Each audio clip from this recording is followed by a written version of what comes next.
อิงตามบทรายงานจาก Data Report Digital 2025 Laos ให้ฮู้ว่าการเชื่อมต่อสัญญาณจากโทรศัพท์มือถือในสปป.ลาว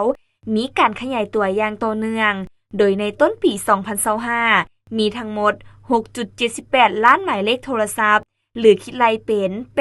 86.7% ของประชากรลาวทั้งหมดที่กำลังเชื่อมต่อสัญญาณโทรศัพท์มือถือเพิ่มขึ้นจากปีกาย 57,000 หมายเลขในขณะที่การเชื่อมต่อ 95.1% ของหมายเลขโทรศัพท์มือถือทั้งหมดอยู่ในระบบเครือข่ายสัญญาณ 3G 4G ซึ่งช่วยให้ผู้ใช้งานโดยส่วนใหญ่สามารถเข้าถึงระบบดิจิตอลได้ง่ายยิ่งขึ้นส่วนความไวของอินเทอร์เน็ตอูครารายงานว่ามาฮอดปี 2025 สปป.ลาวมีความไวอินเทอร์เน็ตโดยเฉลี่ยเพิ่มขึ้น 17.8% เมื่อเทียบกับปี 2024 กลายมาเป็น 34.62 เมกะไบต์ในขณะที่ความไวของอินเทอร์เน็ตบ้านเพิ่มขึ้น